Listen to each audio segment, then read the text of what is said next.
Hello everyone. So this is Nari, and I've got another 6 factions, 6 decks today. So there hasn't been a balance change for this season. So this is something I may revisit kind of in the middle of this season. Mainly because they said they're looking to do a like hotfix kind of change just to shake the meta up a little bit before the new expansion next month. So at the moment, there's really been no change since last season. There's been sort of, I think there was maybe 3 changes that were really just bug fixes. So they fixed some like weird interactions. But in terms of like actual cards, nothing's been like rebalanced or anything like that. So as always, I'll just get the sort of preface out on this that these are the lists that like I'll be running on ladder, and this isn't a like meta snapshot, as in these are the best decks around. They are simply what I'm running, and it's kind of to give other people an idea for sort of things to run, especially if it's like a bit of a struggle to get 4 factions for pro rank. So yeah, I'll just start with the decks. So for monsters, I'm gonna be running Keltolis, and the reason for this is like I just don't like playing Overwhelming Hunger. I find that sort of list a little bit boring. I had seen Bushy's Thrive list, which I played a couple of times. It was pretty fun, but I'm not a huge fan of the sort of point slammy list. I like a bit more. I don't know what the word is. I guess like interaction maybe. A bit more planning rather than just playing cards in order, if that makes sense. So if you've sort of seen like my streams and things like that, you'll know I kind of love this deck. I really like playing Cultilis, and as far as I'm aware, I don't think I've made any changes. This is pretty much the list that's been around the last couple of seasons. The general idea of using your 2 series to try and generate card advantage in the first round, maybe second round, and then round 3 get your Cultilis down, and just generate tons of value through playing borderline unitless, only playing things like Adrenaline Rush, or maybe playing like huge units, so like the Beast or Cave Troll to protect Kelly, or again, or Osrul, that sort of thing. And I really enjoy this deck. My only concern playing this, and is something definitely to keep in mind, is there is a lot of toll removal going about. A lot of Curse of Corruptions, a lot of Karathi's Heatwave, even like Becca's Rock Slides going about at the moment. So you're definitely going to have some difficult matchups if you're coming up against those hyper control kind of decks. So things like Precision Strike, for example, can really do a job on this. So it's definitely something I'm going to have to sort of keep an eye on. If it feels like the meta just won't allow it at the moment, I probably won't play this as much. I may just bite the bullet and go to Overwhelming Hunger and just grind out some games on that. But certainly at the moment, I'm going to see where I can get with Keltolis. Probably do rank 3 to pro rank playing with Keltolis because it's pretty fun. I don't think there's sort of too much for me to say about this deck, mainly because it's not like some brand new deck where I have to explain the premise to it. It's pretty much the same list it's always been. And if you do want, plugging my own videos here, if you do want sort of like a bit more in-depth analysis on that deck, I have done a video on that. I think it was last month. So yeah, if you have a look, it's last 5 or 6 videos. I did a Keltolis guide. So yeah, that's about if you're interested in learning how to play that deck. So next up we have Northern Realms, and again probably a list you've seen. I'm probably very biased because I really enjoy like hyper control kind of decks, and yeah, this deck is great. It's really fun. So if you've not seen the sort of Mobilization Revenants deck, the idea is you run a lot of toll removal things. So looks like my what's it called messed up. That is Karathi Heatwave, not Falobor and everything, but you're basically running things like Karathi, you're running Philippa, you're running Falobor, you're running Curse of Corruption, you're running Vincent Myers for toll units, you run in boiling oil, like just tons of removal, as well as like countless different pings from things like Eggman, archers, maulers, ballistas, and general idea is you're stopping your opponent getting anything on the board, and then you're using revenants to generate points for yourself, because you can really struggle to get points if you don't get revenants down and keep spawning them quite consistently. And the problem that's always been around for revenants is there's only so many you can run in your deck, and if your opponent can answer 2 of them, for example, you're a bit stuck. So this deck kind of works around that in a way by running lots of ways to get revenants onto the board. So not only do you have the 2 normal revenants, you've got 2 forbidden magics to spawn revenants. You have an Adalia to get either like an archer or a revenant there. Your sort of 2 best options. Arguably Redanian Archer's better than Revenant, but it's very situational. And you also have a Triss who can then spawn a forbidden magic, get you another Revenant. And there's not a lot of decks that can remove 5-6 Revenants. You can also use mobilization on a Revenant to get another one. So yeah, there's not too many decks that can like efficiently remove that many small units, and it does get in the situation where your opponent will be overkilling. So say if they use a Nature's Rebuke on a Revenant, for example, that's a 5-point removal to kill a 3. So a lot of the time they're having to use a lot larger stuff just to keep your Revenants off the board, so you can get a lot of value there. And also, I think the sort of slept on cards in this deck are the archers, because I've just found they get so many points, it's ridiculous. Especially say if one of these sticks for a 10 card round, it's a 12-point card, like right there for 5 provisions. And that doesn't even take into account the extra value that pings represent for you. So it allows you to set up wands for your Revenant to ping to keep the chain going. It can set units to 2 for forbidden magic. You can also remove engines. It's very, very strong. Very strong. You also have Ronvid, which can help with cycling revenants if your opponent knows what they're doing and isn't really allowing like 1-power units on the board. If nothing else, you can play a soldier, Ronvid will come out, your revenant can kill it, get another revenant, do the same again next turn. So your opponent playing like super tall or like really not giving you ideal targets isn't the end of the world if you've got Ronvid in the graveyard. And yeah, I really enjoy playing this deck. Yeah, I'm probably going to play it a bit on stream tonight, actually. Looking at the deck, I just want to play it. You also have the nice finisher of Amphibious Assault into Kedweni Knight, which means Kedweni Knight comes down as a 12, which is a nice finisher if you need those extra points, and it also gives you a huge amount of reach.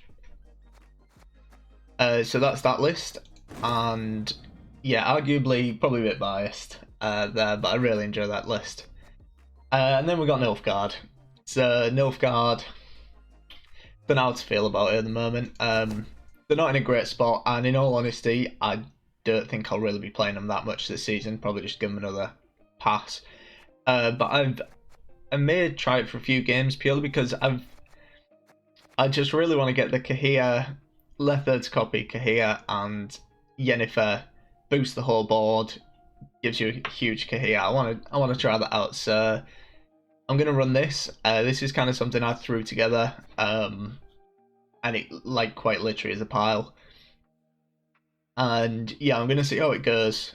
I think it'll be kind of fun because you have the Masquerade Ball for the typical shenanigans you expect, with sort of things like Roderick and Usurper, all the poisons out of that to get Thirsty Dames Toll. You have that there.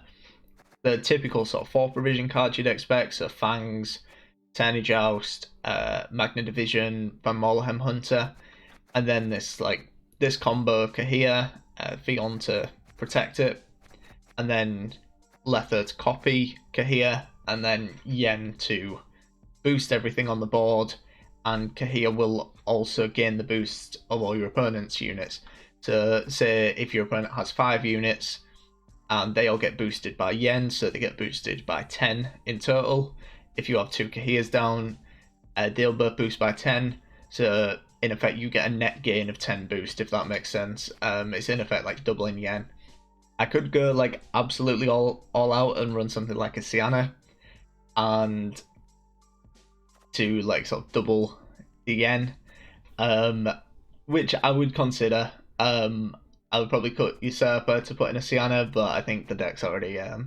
No, you know what? I'm probably gonna run this. Just really lean into this combo because arguably you could use your Masquerade Ball round 1 to sort of get to this combo. So yeah, this is the pile I'll be running on ladder. I might try it out a bit tonight, actually. God, there's a lot I want to try out tonight. Gonna be a fun stream. So, next up we have scoia'tael. And so this is a list I was running a fair bit last season because I kind of threw it together, wasn't expecting much, and it actually did pretty well. So the general idea, again, my last video I covered this deck, so a bit more in depth, you can see that. But the general idea is using Find Death, some strong elves at sort of the 4-5 provision cost, pull out your Ailerin, just get you out of round 1, and then do the typical Sienna, a Glaze, Thunderbolt sort of nonsense in round 3. And in general, it seems to go pretty well. If you get double Thunderbolt and Sienna to activate her order, a Glaze will be a 60-point unit. And then this only gets higher if you can sort of get a Circle of Life onto it, or a Hawk or Smuggler buff, or you've got a Miner on the board, you can put the buff on. You can sort of be pushing 80s, 90s if everything really lines up nicely. But again, I think I kind of did this deck to death on the last video, so yeah, there's more like in-depth stuff there. But yeah, I'd definitely try this one out if you haven't, because it's pretty fun. If you sort of feel like I am with the whole season's kind of stagnating a little bit, something like this, it feels quite refreshing to kind of do nonsense where you're getting like 60-point Ugly. So yeah, definitely try this out if you're feeling a little bit tired of the meta at the moment. And next we have, God, it's like I'm just showing off my old decks now. This wasn't intentional, but I think I'm at the point where I just don't want to play meta decks at the moment. I just want to mess about and see how high I can push it, really. Because I was surprised last season messing about that I was able to actually do alright. I wasn't pushing for top 500 or any nonsense like that, but it didn't do as bad as I was expecting. So this deck is a nice little pile I threw together, which is Hyper Thin Skellige, which actually did pretty well. I would sort of forewarn that it is going to take you a few games to like wrap your head around what's going on and sort of how to play this, because it definitely feels very weird to play, and it took me a long time to kind of figure out how I should be using this properly. But it does have a lot of point potential going into round 3. I think if you played the Nilfgaard Hyper Thin deck that came out around the time the Siri Nova change happened, you probably have a good idea of how these kind of decks work, where you're keeping a big unit in deck to make your Yen and Triss really strong. And I was sort of, the reason I decided to do this in Skellige was Jutta. Jutta's basically 1 point less than T-Ball, so it's not huge. And I was sort of looking at the discard package and thinking about it in the way that it's actually really efficient for cycling through your deck. Because if you consider like Burner Brand, for example, is basically thinning two cards from your deck, and same with cards like Haymere Scold. Blaze of Glory is thinning your deck as well. You've got Ermion, Raiding Fleet. Yeah, it seemed to go really well, to be honest. I had no complaints of how this deck went. Oh, and Crow Messengers as well, who can forget, for a bit of thinning. So I'd suggest giving this a try, especially if you enjoy Siri decks, and I'm a bit of a sucker for a good Siri deck, so yeah, that's what I'll be running for Skellige. What'll probably happen is I'll get to the last week, be tired of sitting on 2,400 and then switch to Patricideal Fury and become everything I hate, but that's definitely what I'm going to be playing for the first half, at least anyway. And for Syndicate, I'm probably going to run my Nova list. I won't cover this deck because I'm sure you'll have seen it before. It's the Congregation list with, you know, your cards like Jocks and everything like that. And I do enjoy playing this deck, but it's going to come down to what I'm feeling like at the time. As I say, this list's out there. What I do think I will be running is my Nova list. So I tried this out on stream. I was kind of thinking about what to do, and I kind of threw this together in like 5 minutes on stream, and it went pretty well. Mainly because I was thinking about Passiflora got nerfed. Having the Peaches as the first chapter is really good, but the fact that now the Slice of Duchess don't come down to the like third triggering effect is really damaged Passiflora. So I was less sold on it, and I kind of again just wanted to try out Sirinova with the obvious things of like Louisa Savola fitting nicely in with being 9 cost, and I was kind of looking and like there's a lot of good 9 cost cards for Syndicate, so I kind of went that line with it. And then it does allow you to run so many engines, the kind of ones that you like spoil for choice in normal hidden cache. Because say if you're running like, I don't know, you're running like Passiflora, you're running like a Jocks, things like that, you don't really have the provisions for those mid-range engines. So like Horson's Freak Show's been cut quite a bit. And yeah, you're able to run cards like Saul, Von Hurst, Dimutated Hound, Freak Show. They're sort of like amazing engines. Dimutated Hound represents like 2 points a turn. Same with Von Hurst. Saul can be 3 points a turn.